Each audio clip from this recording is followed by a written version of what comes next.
5, 4, 3, 2, 1, 0, ignition, liftoff.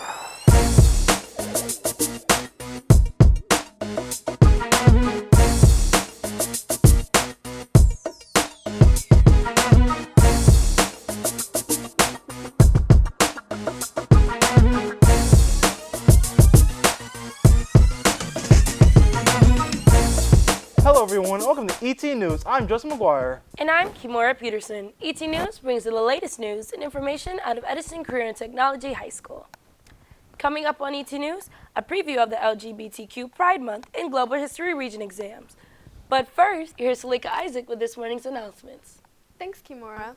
11th grade Gear Up students, if you have received a permission slip for the HBCU College Tour, July 8th through 11th, the Union College Boot Camp, June 28th through July 3rd, or the RIT College and Career Overnight Experience, August 2nd through August 3rd, please return them in ASAP. Slots are very limited, and as always, these are first come and first served opportunities. Don't miss out on the opportunity to practice for your Regents exams by attending Regents Review. That's Monday through Thursday, 2:30 to 4:30, and Saturday, 9 until 12. See your counselor for more information. You can also sign up for Twilight Learning Recovery opportunities on Tuesdays, Wednesdays, and Thursdays, 2:30 to 4:30. Get your application from Office 2A5. And don't forget to follow, like, and subscribe us at RCSD News. I'm Sulik Isaac. There are several building-wide changes coming up Monday to accommodate the Global History exam. Mr. Roger joins me now with more on what teachers and students can expect. Well, thank you. So Monday's going to be a very, very busy day. We're going to have a lot of things going on because, remember, normally Regents exams are taking place during Regents Week, so there is no regular classes. However, on Monday we have regular classes going as well as the Regents exams. So let's talk a little bit about some of the students that are involved in this and who this will affect. First of all, freshmen will not be affected by this. They will resume their regular schedule throughout the day. They will not be affected. The ones that will be affected are, there's going to be a handful of sophomores, juniors, and seniors that are going to be taking the global transitional exam.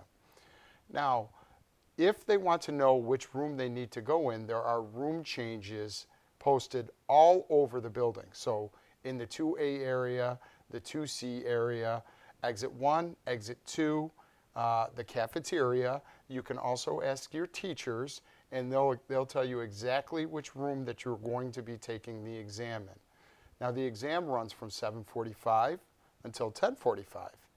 And at that point in time, those students will resume their regular school day unless they are P-TECH students, which they will head right to lunch. Any seniors that will take it head right to the lunch because they're going to miss their third period lunch.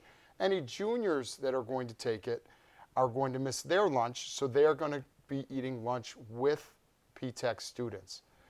Sophomores and freshmen, they resume their regular schedule. Freshmen are not affected. Sophomores who take it, they have lunch 6th, so they will not be affected lunch-wise. So we have a lot of things going on. The areas that are going to be affected in the building are the 2A area. That is going to be testing, so that will be off limits. And the 3C area is going to be testing, so that will be off limits. In the 3C area, we will have students that will have extended time, some other things going on, so they may go a little bit beyond that 10:45 deadline. But for the most part, the school will resume regular scheduling, 6th period. All right, thank you for coming in and explaining that for us. You're welcome. The month of June in the United States is Gay Pride Month. The definition of LGBTQ plus pride is confidence, self-respect, and solidarity as expressed by LGBTQ plus individuals associated with openness about one's own sexual identity and the celebration of LGBTQ culture and history. Gay pride originated in the late 50s and early 60s during a time period where anyone who was gay, lesbian, bisexual, etc. were discriminated heavily on, and many were even jailed, beaten up, and killed just because of their sexuality. Multiple events in the 1960s took place, including the Stonewall riots in late June 1968, when police raided a local gay bar in Manhattan, New York City. This began inspiring homo-friendly and pro-LGBTQ groups such as Gay Activist Alliance, Madison Society, Homophile youth movement in neighborhoods, all in New York, and other that began holding marches and rallies, with the first Pride Parade in New York City on the 2-year anniversary of Stonewall on June 28, 1970. Soon after that, Pride Parades began to spread across the United States to cities like Chicago, Los Angeles, Buffalo, Detroit, Atlanta, Boston, Dallas, Miami, Washington, D.C., Philadelphia, San Francisco, and more. Marches even spread internationally to Stockholm in Sweden, London, West Berlin in West Germany, Paris, and more.